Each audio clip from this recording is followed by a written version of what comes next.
The next session is on how to approach gender in children, how to interview, how they may present. A topic which is important yet not so easy. However, we have renowned and expert psychologist as speaker for this session. Request all a round of applause as a gesture of welcome to Miss Lavina Nanda, ma'am. Please grace the session, ma'am. So let me introduce you, ma'am. Please have a seat. Okay. Please come, ma'am. So Miss Lavina, ma'am, is a developmental psychologist and therapeutic play practitioner for last 2 decades. She has been providing gender affirmative care. She is dedicated to creating safe zone for children, young people and parents to explore their own strength and work in their own difficulties. Lavina ji loves traveling and explore everything edible. So once again, ma'am, we welcome you and thankful for your presence. So over to you, ma'am. Thank you so much. Yeah. Okay, so I thought we'd start with a video because what I heard from Sanjana sharing about gender pronouns and in general affirmative care. I think before care and all of you, I think, are resonating with some of our friends who had spoken about that we should be doing something at home, by ourselves, in our community, what happened to me when I was a young girl or boy or just young person growing up, how did that change for me, what evolved for me. I think these questions are very, very important questions and thoughts to stay with to eventually be medical professionals or mental health professionals and taking that level of care in your clinics and offices. I'm assuming, that a lot of you in the room are going to be these professionals working with a young person with the divergence that we are experiencing or we're talking about today. So just keeping that thought in mind about what can we do, starting with that, eventually to understanding about what can we do with children in a therapeutic or a clinical setting. यहाँ पे audio connected है to, all right, so very small video just to keep those thoughts activated. All right, folks, here we go. Sorry, I didn't fix the volume. Is okay? A romaine and kale salad with avocado, cucumber, shishito peppers, and 4 kinds of cheese, sprinkled in balsamic straight from Italy. Wow! In my day, salads only had 2 ingredients: a rock-hard wedge of iceberg lettuce and a stinky old dried-up tomato. Sorry, guys. I'm gonna have to eat fast. Alex is stopping by in a few minutes to work on our robotics project. Alex? Is that the girl with that weird dog? Or the boy with the hat with the wings that flap? No, Uncle Jay. This is Alex. Oh, okay. I remember. A very nice young... Come to think of it, well, is Alex a boy or a girl? Actually, Alex doesn't define themselves as boy or girl. What else is there? Back in your day, most people understood the world in terms of just boys and girls.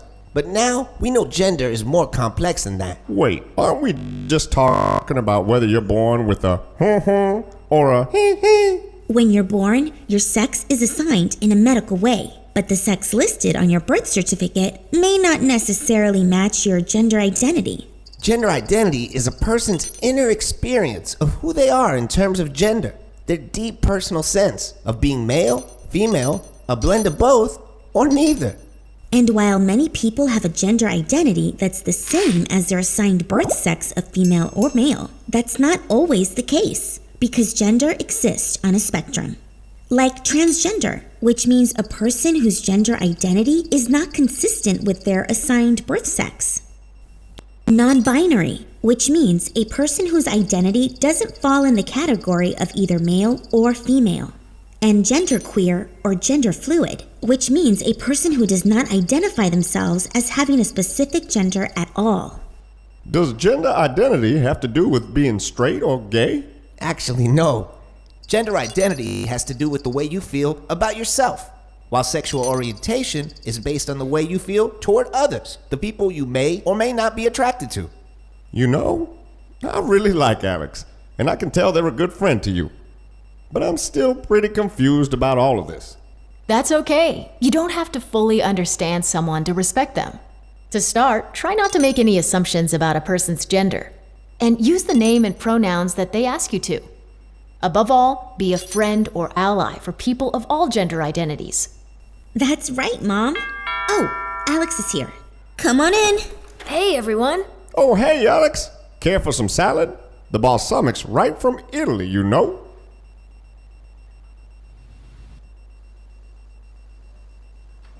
Okay, thank you for watching. I don't know how much this explains. I really like this video because it explains everything in very simple ways, and to a grandfather who obviously is very clearly, very simply putting that I don't know, and I only know a salad like this and a gender like this, and I would be okay being told or learning. And I think if one big thing as an ally or as a community person that we can do for each one of us, even ourselves and others, is to be okay making these mistakes and being okay in being corrected. And the topic that Sanjana was talking about was how not to offend others when they're there was sub part to it, that how not to offend people in regards to pronouns. I think a lot of onus goes on how not to be offended when you are told that you've not got this right, or I'm not okay with you saying this to me because I'm not a male, and you're like, oh, but you look like a male, or you're wearing this outfit, or your hair are like this.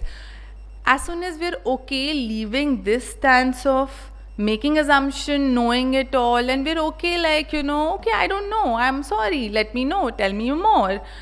If we're able to take a curious, open stance, I think half the battle is won, because then we're part of the community. And then we're like, we'll grow together. Because like the grandfather is saying that in my time this used to happen, I can bet anything on it that we've all heard this from either our parents, teachers, grandparents, any adult. I mean, we're all adults in the room, but older adults in our lives, that in our times ऐसा कुछ नहीं होता था, बच्चे ऐसे ही पल जाते थे, पढ़ाई इतनी मुश्किल नहीं होती थी, तुम लोगों को इतना ज़्यादा सपोर्ट क्यों चाहिए होता है, या फिर not just about gender divergence, any divergence, autism क्या है, ये डिसलेक्सिया क्या है, और ये इतनी डिफरेंट चीज़ें क्यों बनानी है, ADHD क्या होता है. So all of these words are too much, and I think even in this small video, gender fluidity, gender non-incongruence, gender binary, non-binary, all of these words, I think ये बहुत ऐसे लगता है डिक्शनरी लेके चलना पड़ेगा just अपना gender समझने के लिए. So while that can be true, that right now we are in an evolution stage जहाँ पे शायद डिक्शनरी बार बार खोलना पड़ेगा to learn more and more about our growing community and evolving community. I think if together we're open to that kind of patience and saying that, I don't have a problem opening dictionary. If now the newer Gen Z comes up with newer slangs, we immediately open Google and say, okay, what does this mean? What does this word mean? Instagram में कुछ नया कोई trend होता है, हम लोग Google करके देखते हैं कि what's going on. So I think not looking at it as a trend, but understanding कि ये दुनिया का evolution है, और लोगों की खुद की अंडरस्टैंडिंग अपने बारे में बेटर हो रही है और अपनी कम्युनिटी के बारे में बेटर हो रही है. सो ऑफकोर्स प्रेजेंटेशन बेटर हो रही है. So I am just saying all of this before the even workshop starts to just set the tone of the discussion, because even one of the ma'ams here had asked about कि क्या सही है कि कोई एक हफ्ते बाद या 2 महीने बाद या 4 साल बाद अपना जेंडर आइडेंटिटी चेंज करे या फिर जेंडर एक्सप्रेशन चेंज करे. I think again, to keep that question in mind will be very important to know as clinicians. Again, I'm making an assumption that a lot of us are going to be future clinicians or future professionals here. We don't know what were the reasons why they chose a certain gender expression, matlab pronoun. in that case in point. We don't know their life circumstance, why they had to change or why they had to go back, as Sanjana said, that kya pressure tha, kya story thi. So I really will urge, I think the biggest gift that nature has given us is of curiosity and the ever learning dynamic brain. If we're open to using that to understand the other person's perspective, जिसको हम कहते हैं empathy, जिसको हम कहते हैं emotional perspective taking, अगर वो as a toolkit हम सबके पास हो as professionals, I think this is very easy journey. At least I am only relying on that as a tool. मैंने कभी भी पढ़ाई में, कोर्स में, किसी भी education qualification में, I have not learnt about gender. In my bachelor's, in my master's, in my postmasters, I did do the WPAT training, if I can say that was my only gender related training. But that came very late in life. That came to me after 10 years of already working with the gender incongruent population. So after 10 years does not mean in these 10 years, I didn't have moments where I was like, I don't know, what do I do? How do I help this person? How do I help this family? A family asking a question which I did not have an answer to. But I promise that if as a toolkit, you keep a non-expert, learning, open and curious position that yes, मैं psychologist बन गई हूँ by training, पर मुझको अभी ये नहीं आता है क्योंकि I have not learned this and I have not seen this. Going back, figuring it out, speaking to more professionals, speaking to more people in the community, learning about it and then coming and helping. It will maybe take you 2 days, but it'll impact the young person or the person you're helping for the rest of their life. So it's really, really, really important to have that as your toolkit. Moving on to actual topic of today's presentation. आप मुझे desktop पे आने के लिए, yeah.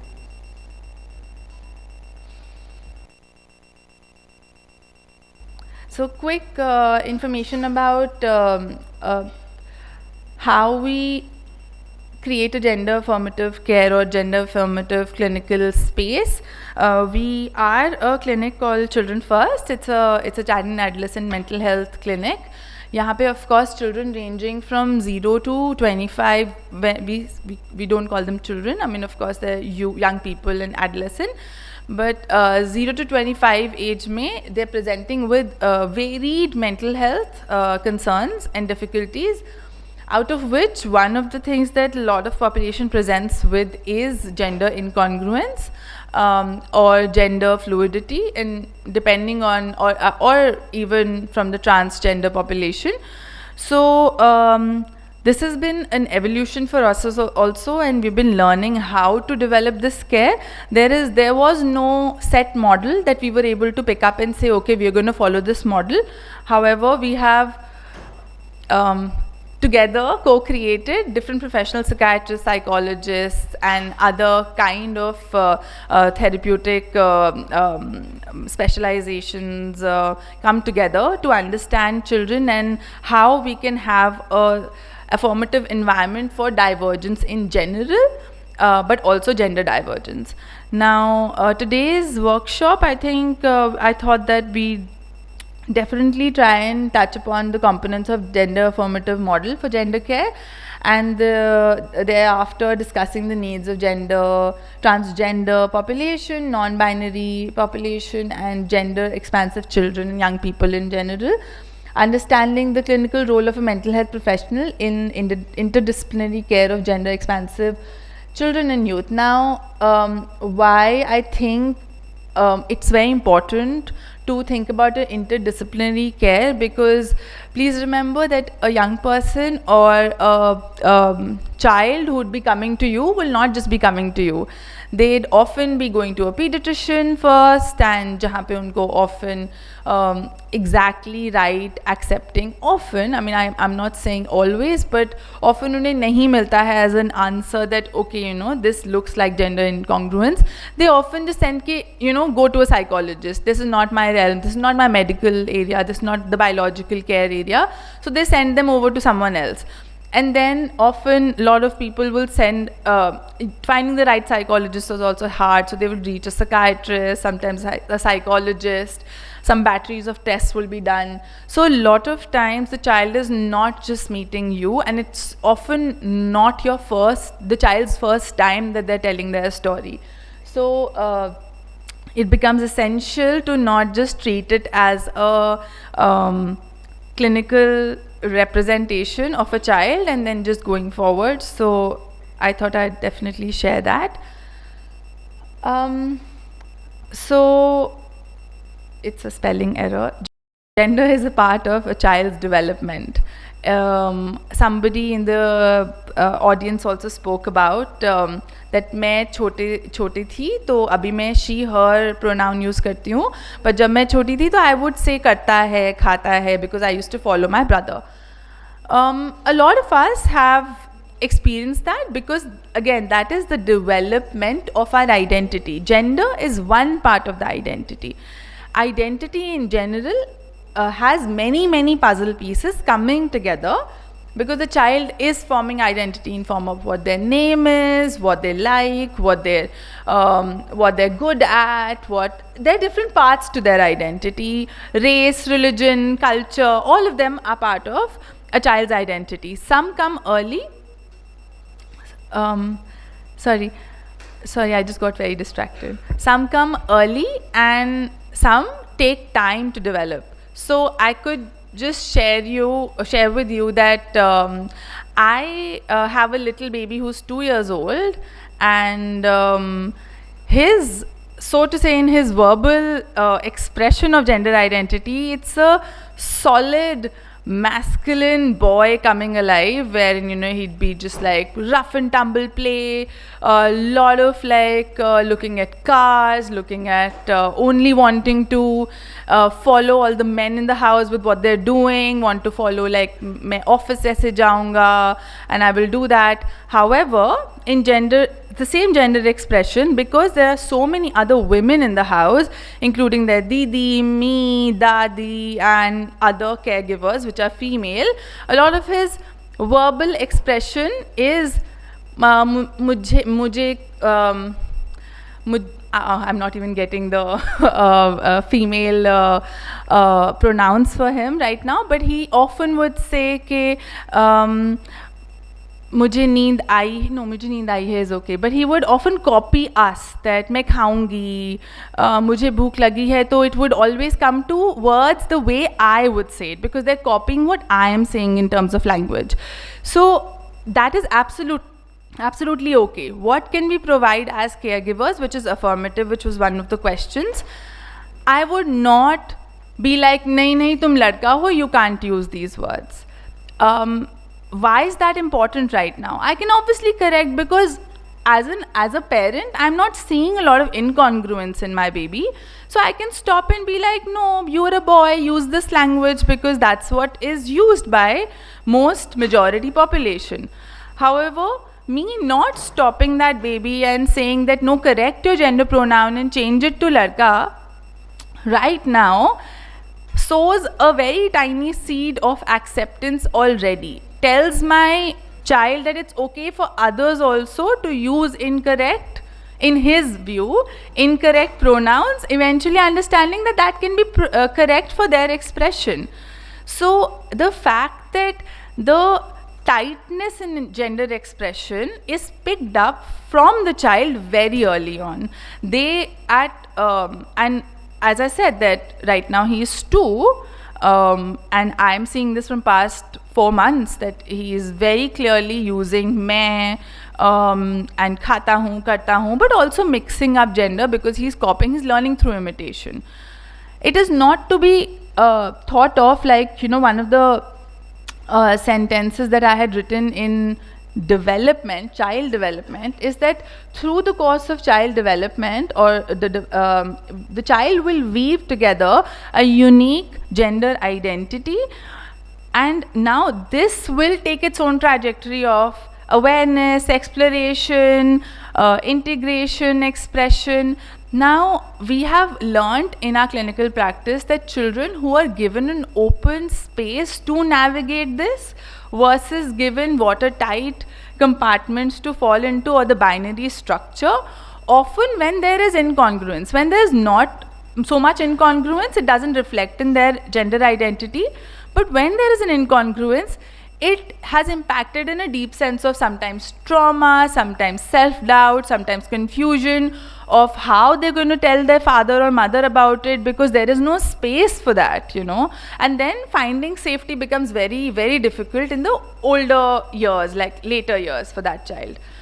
Even having an open early years when it's about that stage of awareness, exploration, even the child is not, let's say, you know, I grew up, if for example I'm growing up with an open structure where there's awareness and exploration is validated and is not questioned, even if I'm not gender incongruent and my biological sex was female and I grew up to be she, her, I will have much more chances to be accepting and being an ally. It's much easier for my brain, my neural wiring to accommodate people with divergence. And as I said, that it is something which is developmental, and I feel creating these communities also a developmental process. So it has to start early, like everything that we talk about in today's time is that we start early, because I think the neural wiring for empathy and acceptance is coming very early. So undoubtedly, I would say that being open to gender neutral conversations. And when I say gender neutral conversation, is that not blocking certain jobs for boys, certain clothes for boys and girls, certain areas for boys and girls, certain toilets for boys and girls, certain household chores for boys and girls, is a overall healthy gendered society, I feel. And we can't blame the society at 30 years when, you know, the 30 years of the child's upbringing has been in such watertight binaries. And gendered self, we'll talk more about it. So gender identity is also needs to be differentiated from gender expression, because वहीं पे सारा confusion होता है कि मैं identify आप अगर एक female body से कर रहे हो, तो why they them is coming, you know. And this, as somebody said, it's confusing for others to respond to that. So unless we know that this is separate and they are separate entities and they develop in a separate way sometimes, we won't be able to give it separate respect and space in our brains and hearts, right? So before going forward, I will, while I discuss how we see children in our service, I will, through this discussion, talk about a story of A, and I'll take you through A along while I'm sharing how we went around this course of intervention for them. So A today are 16 years old. I met them with a senior psychiatrist in my team when they were 12 years old. A identifies as male and uses male pronouns. So he was in grade 7 when we first met, lives abroad, so had come to India at that time, so met, lives abroad in another country. So everything happened on calls, and this is before pandemic time. So as you can see, they're 16 years today and 12. So we always were on phone calls or Zoom chats or Skype calls. So all the conversations happened, but once a year they would visit Children First, which is in New Delhi. Because the mother of A is an Indian person, and the father is a European. And mother would visit their parents, so would come and meet the clinicians, which is Dr. Amit Sen and me, every year once face to face, but everything else would happen on phone, on call. So all the therapeutic process happened on phone.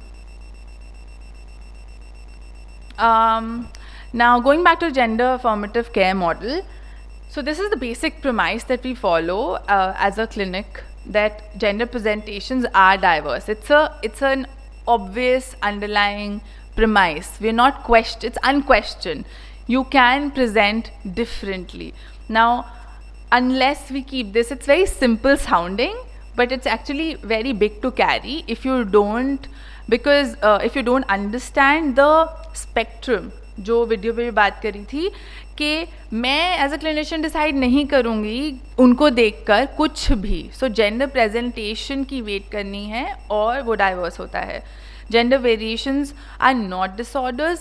So like I would say this is not how we used to see as clinicians maybe 5 years back. We would see how the disorder is impacting the life. However, increasingly we are seeing the gender variations or gender incongruences are not disorders. They are impacting the life in a way that's creating a disorder in their life. Gender is not fixed, it evolves. It involves biology, development, social, culture, context, a lot more than just biology and getting a stamp on birth certificates. Gender is not binary, it may be fluid. Psychological and psychiatric problems are often secondary. Not always, not 100% times, but often are secondary to the negative culture, interpersonal response to the child growing up.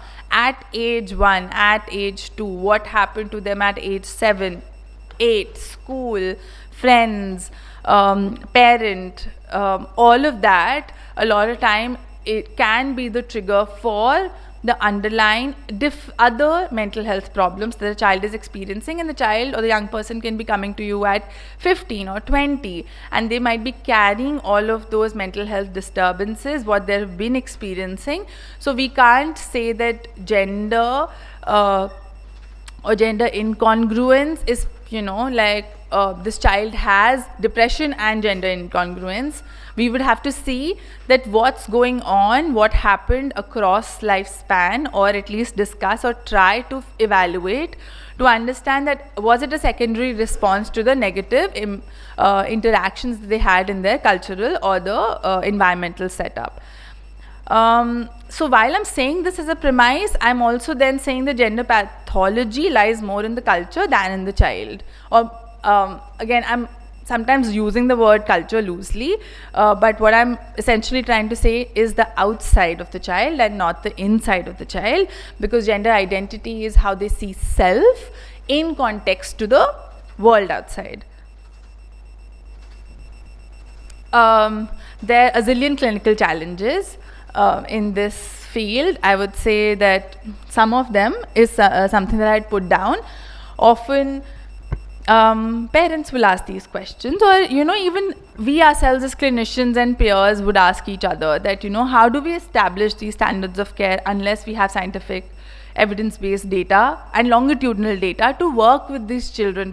Unless I have done a long-term work with this child to see positive response, how am I establishing this care model? So of course, unless we have many established setups where there lots of young people are being accepted for care, we won't get this longitudinal data. That's a big trouble.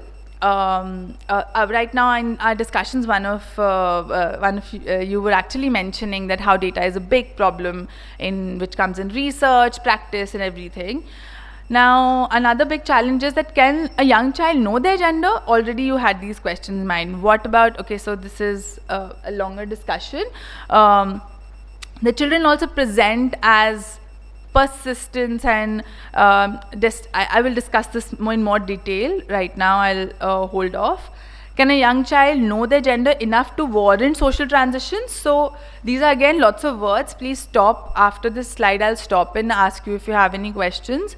But अगर एक बच्चा at 8 years or 10 years or 12 years is asking that I want to live like a boy even though I'm assigned gender female, is it okay for us to warrant that just basis of their interview or their conversation? Can a parent be like, okay, start living like a boy, let's call your school, let's tell, like you're gonna wear boy uniform from tomorrow? What are the markers to warrant those social transitions before medical transitions? Because the gender variations, अगर मैं आपको present कर रही हूँ कि ये तो healthy है, variations तो होती हैं, no big deal. So if it's not a disorder, then why do we need a mental health diagnosis, And especially when in the younger years, there won't be any medical care that I'll immediately give them. Like I won't really change, I won't give them hormones at 5, or I won't give them blockers very early at 6, 7. I'm waiting. I'm saying it's evolving.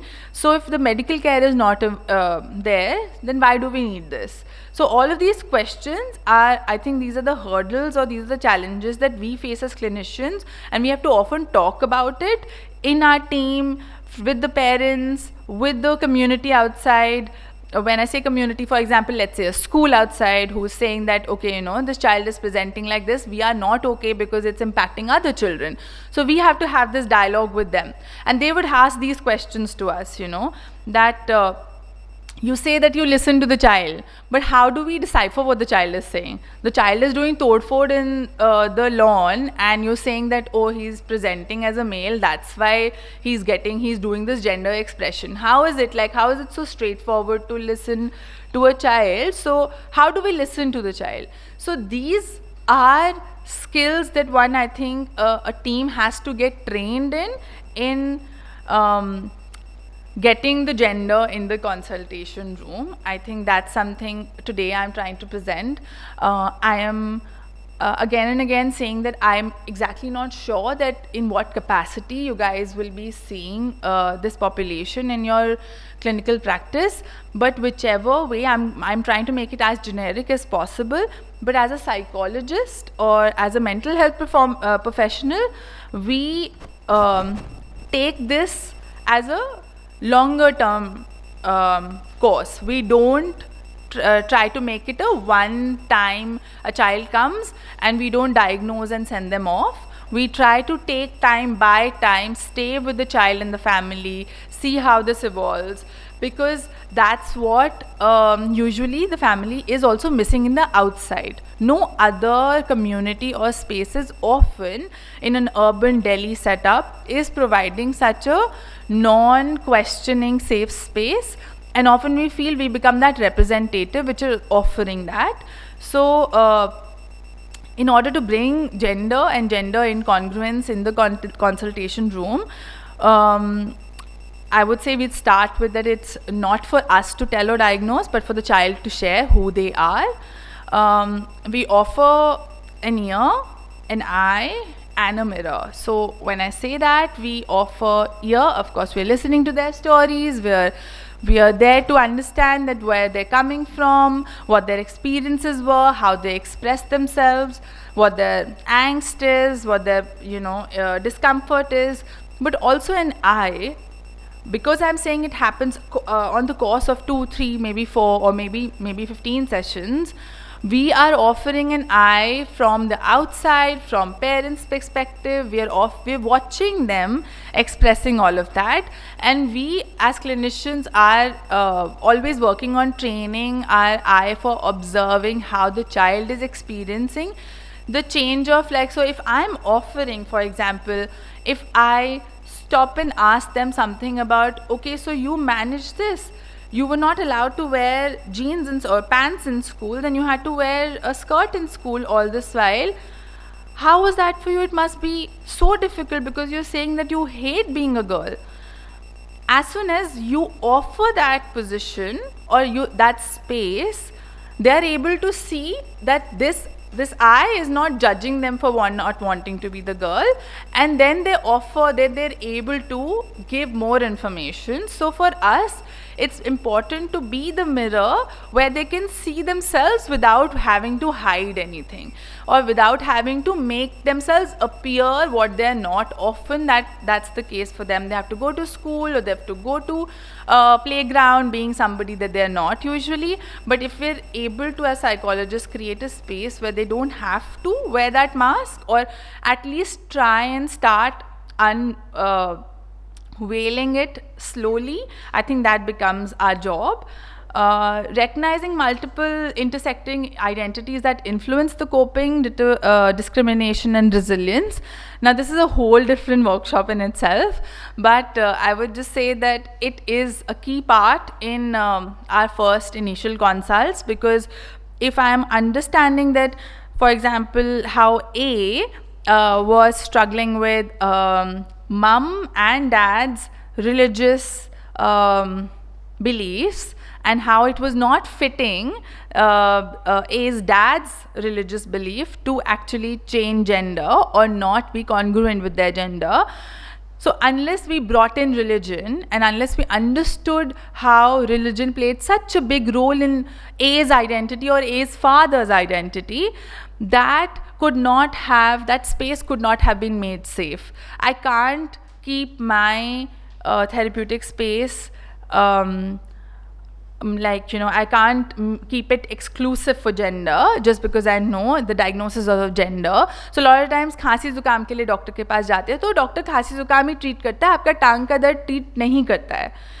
You can't do that in a psychological setup. You have to hold different pieces, especially in regards to gender, because gender anyway is like a khichdi of all of this, right? So you can't say that I'm not going to discuss your religious beliefs and the problems you're having through religious beliefs in the impact of gender.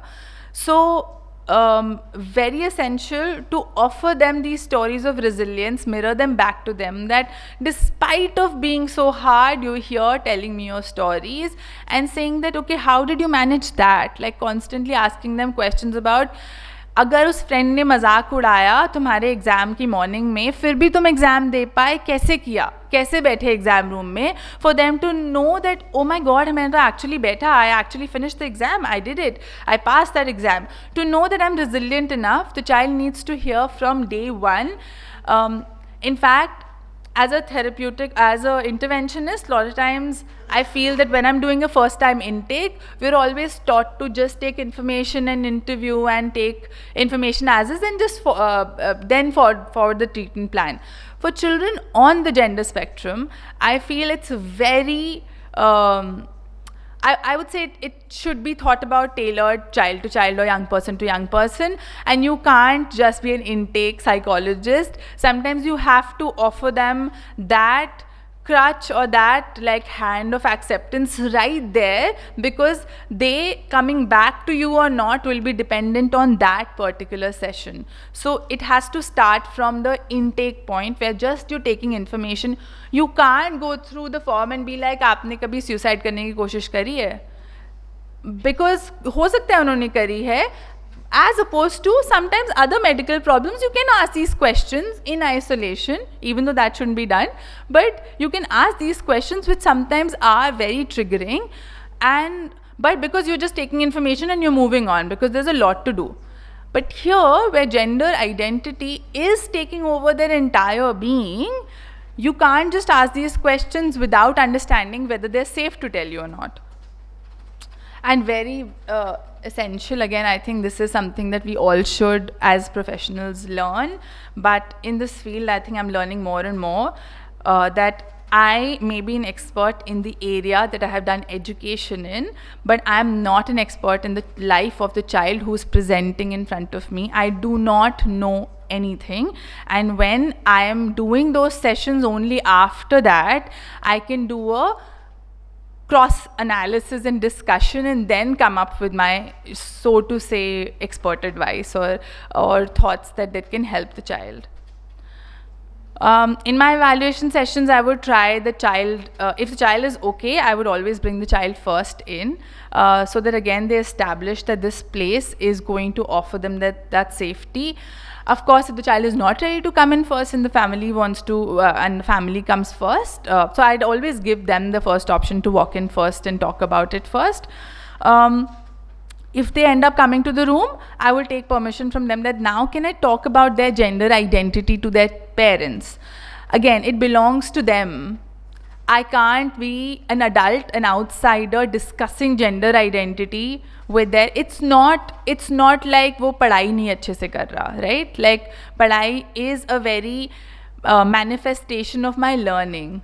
However, gender is part of me and my mind and body, and if that is being discussed as a outside, it is like understanding that a child needs to be addressed with dignity, just the way you would want to be addressed, right? You don't want anybody to sit and discuss कि मैंने कपड़े कैसे पहने and how am I presenting in this workshop. Even if let's say two of you are talking, you would not want me to hear it because you know that will offend me. You'd want to talk in a certain way that I don't get to know. However, children are often not given that dignity. Children are not often thought about that as people who can have a choice and they can decide about themselves. Offering that choice in evaluation session does magical stuff. Children are able to trust that space so easily. It's almost like I had to do no investment in getting their trust, but just take their permission for something. Of course, confidentiality and all is something that we have all been taught, but has to be maintained very, very professionally. Tuning into the child's wisdom is also very important. So the child is telling that this is how it goes in school, or aise hota hai. This is how I know if I am currently like this, tomorrow this will happen and day after this will happen. I will not stop and be like, you know, aise nahi hota. I've lived life more than abhi tum aise soch rahe ho, aage life bahut hai. This is not the stance I can take as a psychologist in an evaluation center. I would need to hear the stories about gender expression, ask lots of curious questions, not as an interrogator, but as a person who's there to help them eventually to understand their coping and resilience. And also answering questions. So often young people will just come in and be like, मेरा gender change हो जाएगा, मेरी surgery कब होगी, you know, they'll be very like, I don't want to do this, I want to do that sort of questions. Don't hold them off. Don't stop. Like, if you know, please answer. If you don't know, then tell them you don't know. If you don't have an answer, tell them you'll find out an answer. But answering questions, tell them that their questions are valid and they're important to be answered, and they will be answered and addressed, because again, the evaluation is not a one-way process. You are not the evaluator. Somebody else is getting evaluated. So it's a collaborative process. Now, just imagine whatever I told you, that we did all of this, and in couple of months we had found out more about A. We found out that at around, I didn't change the years, but at around 13 we had found out that A is academically gifted, were older by then, like I think by 13 we had found out that they're gifted. Very socially awkward, were avoiding, since childhood, were avoiding large crowds, were getting bothered with loud sounds, blaring lights. It was very tough for them, would always call themselves an introvert. But also attributed to the fact that I'm not comfortable with my body and my gender, so I don't meet and mix and mingle very much. Gentle, quiet temperament, use main pronouns, but by then, by 13, 14, they'd also started connecting to their inner femininity. They were, as I said, that they were gentle, they were very, which was very confusing for them in the beginning, that I am presenting like a male, I want to be a boy, but I really like, you know, playing, like doing quilling, I like stitching, I like painting, I like doing a lot of creative stuff. And this was very confusing for A's father, and would almost be like, so there was this whole discourse that this father was like, A just wants to be a male because men are more powerful in this world and have more privileges. So he's understood that, and hence wants that privilege along with being who she is originally. And there was this, now again, this is a discourse which is very important. Father is coming from a perspective कि ये actually में feminist है, and ये एक agenda के साथ male बनना चाहता है, because he is understanding that this is going to be a problematic world to live in. So moving forward, we understood that parental connect was a very difficult area we had to work through, and they were presenting a lot of eating difficulties, were eating one kind of food every day, low BP, weak throughout, would faint often. Now the therapeutic aim for this person, or in general our therapeutic aim, becomes that we have to promote gender health in general, providing and gender health, I have written what that means. So safety, confidentiality, I've already spoken about. And I've spoken a little bit about gender resilience, but also gender minority stress.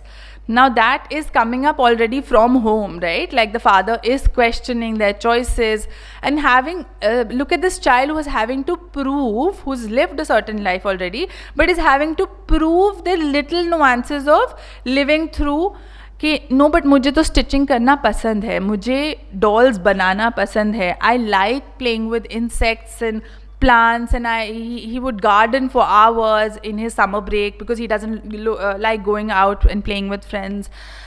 And so this is a minority stress that this child is experiencing and is having to prove it that this stressor is being evoked by the fact that I am not being able to express myself thoroughly. I am actually having to hide things from my parents and my other peers in school. And this is creating stress, so can't really like have to work on that structure then. And then family system, as I think Sanjana also pointed out, that you can't not work with family when you're working with the child. And working in the family and the environment often means that supporting the caring environment, so the environment can eventually support the child. It could be going from anywhere, from education, literacy, to actually creating these parent groups and figuring out avenues, showing them and making them witness people who with gender non-binary or gender spectrum in general, having access to them. So unless this person A, and people like A will be more visible to us, because A is also hiding at home. A is somebody who has the resources, who is doing therapy online, who is studying in the very nice school, gifted, academically, top of the charts, best student. अगर वो भी घर में छुपा हुआ है, तो obviously nobody is watching him grow. He would not leave home for months, and that's the kind of stress that this child would get evoked, and would just be in his garden, in his room. Now see that where are these A's? They're mostly in their houses, hidden. That's why we don't see them very easily. And so it becomes very important as a community, but also individual therapeutic aim, to help create spaces and help create mental space in going out and reaching that outer safety and inner safety together. I know I'm running short of time, so I'm just going to move forward. That over the years we have figured for that the social awkwardness and sensory difficulties that this child was experiencing, or the food difficulties and the sensory overwhelm, is most likely through sensory concerns. They have a lot of tactile difficulties. We are also realizing that the anxiety at home, or anxiety within them, is getting triggered by a lot of unrest at home. Mom has broken up and separated from this father when he was 13, and now is living with the boyfriend. And that is creating a lot of trouble, because according to this child A, mom has come out of very violent marriage, but has gotten into a relationship which according to A is also very misogynist, and really is just the fact that he is not beating mom up anymore. Mom thinks it's better. Now this is a growing person. He's a growing man who is now, because father is out of the picture, mom is accepting of their gender identity and allows A to be A in the preferred pronoun, and he is being able to live in school, and school is accepting. So things are working out, but he's way more anxious and disturbed, and in fact I would say struggled with depression last year. On paper, everything is good today. Mother is accepting, school is accepting, 16 years old, will be ready to transition in a year or two. Everything is beautiful, but is so disturbed by the fact that mom is now in a relationship which is also very toxic, but is just, mom thinks it's better than what she had in last, so is feeling very angry about it and is struggling. And this is not just the one reason, but I'm sure there's childhood trauma and stuff that we're working through. We're also figuring out that maybe A is on the autism spectrum. And gifted autism spectrum, which is another discussion. So we are figuring out, we will be doing, once they come back to India, we'll be doing another line of assessment for that. Right now we have not done. So we'd be looking at that. So again, as I said, they came for gender, but we figured trauma, we figured anxiety, depression. There was eating difficulties, which mom was convinced it's an eating disorder, but we figured out after lots of evaluations from the doctors in their city, that it's not an eating disorder. It might be sensory difficulties, that they're not being able to keep food in if there are certain textures, and thankfully they're feeling much contained with that. And we're trying that their strengths and interests area, they're brilliant in the creative fields. We're hoping that they're going to take their further studies in that creative field and not be bogged down in taking a masculine choice of as his father would have hoped for him. So yeah, I mean, very quickly closing to say that we have to be a eye and a mirror to parents as well in this journey. It is tough for parents. Parents have not done this. Often other kids around them are not presenting like this. So it's tough acknowledging that they're watching it from a certain lens, but offering them that yes, आपका lens है, सही है, but ये भी एक और lens है. So helping them shift lens while they can keep their lens as well. So it's about empathizing, educating, enrolling, and then creating champions for that child in their homes, eventually in the society. We often say that it takes a village to raise a child. It's not one family member or two family members, it's all of us raising a child. But Shailaja, who we work with, Shailaja is a psychologist who's written a book. She also says that it takes a child to raise a village. So these children, if children like A are out there in the community, and they are showing that they are presenting like this, that child like Alex, who the grandfather saw at the dining table, if they're not visible, if they're not accepted, the village will not learn. So they need to be spaces the child can access, and hence we have to witness them without staring at them or judging them, but as one of us. Because all of us have divergences, and we want to be I want to be accepted when I go in a mall the way I'm walking in a mall. If that's not a regular ask to ask, then it'll be very tough for them. So the village that I'm talking about, all of us, the village needs many children representing their divergence, and hence we'll have to make space for them. And thank you. Sorry, I didn't stop for any questions because I was very pressed for time. So open to questions, any kinds.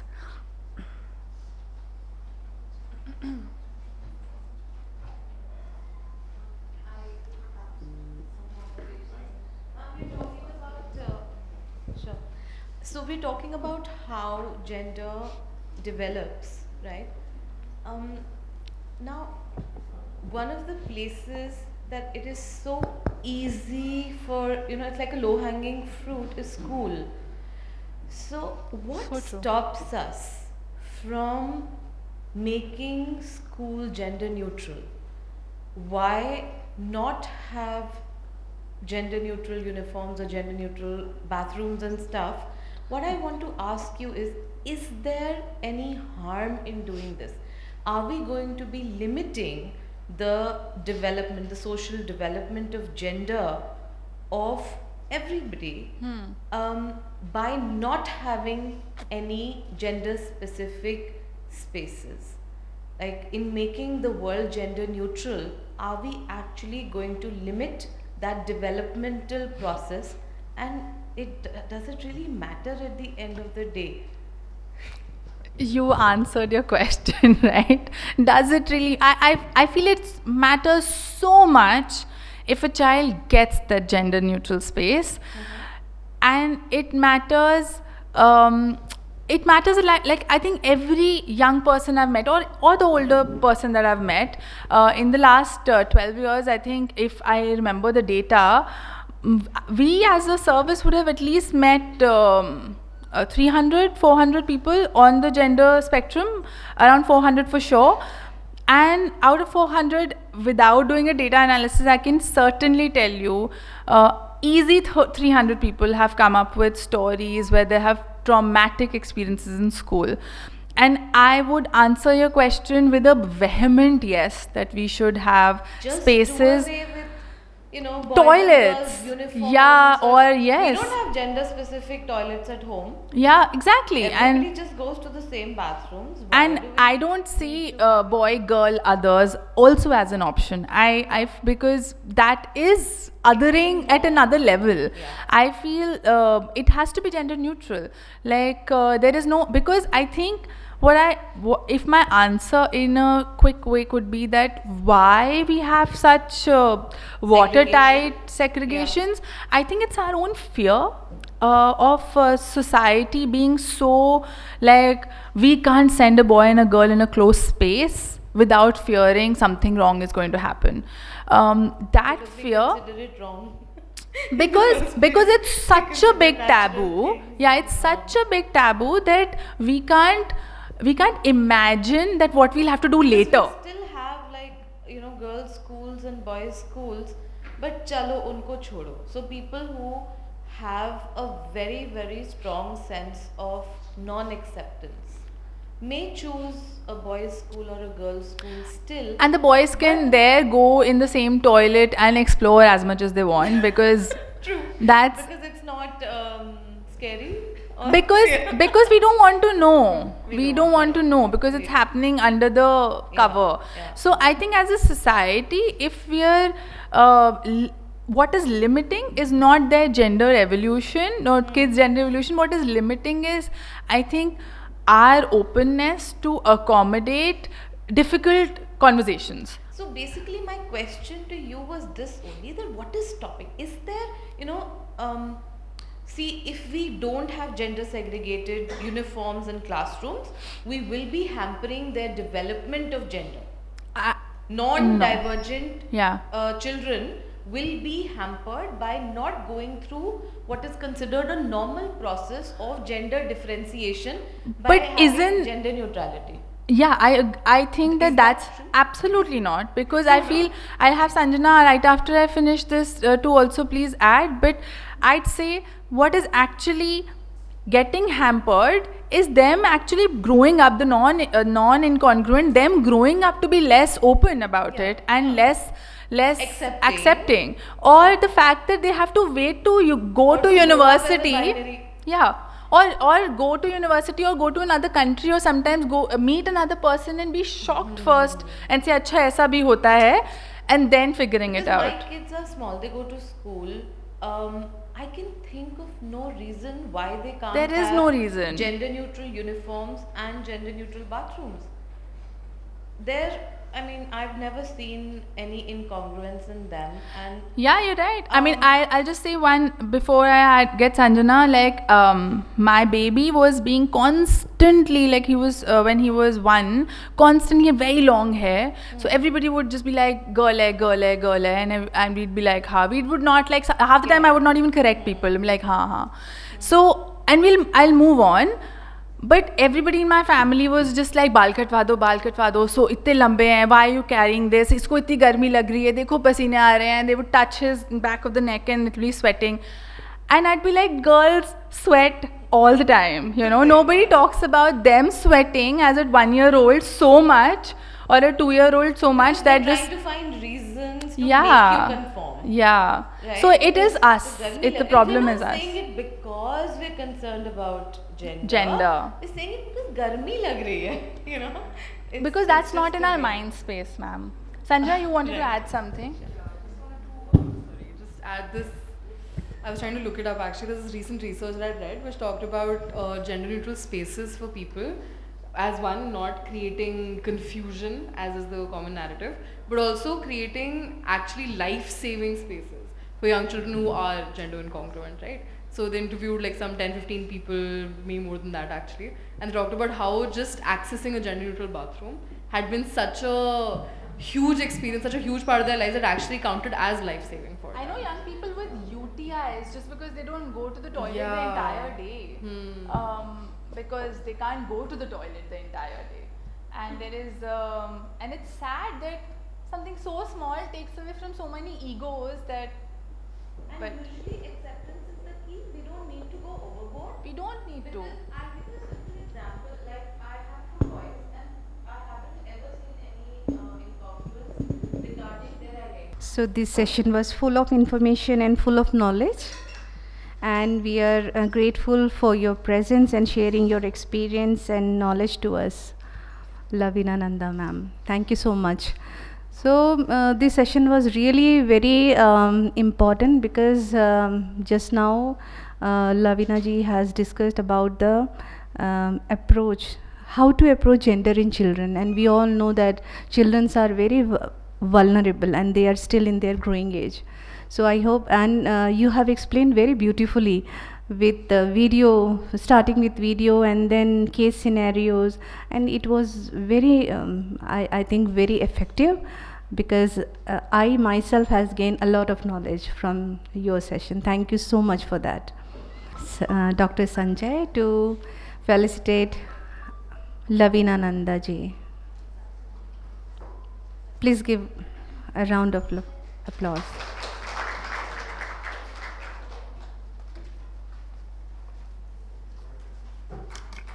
Thank you.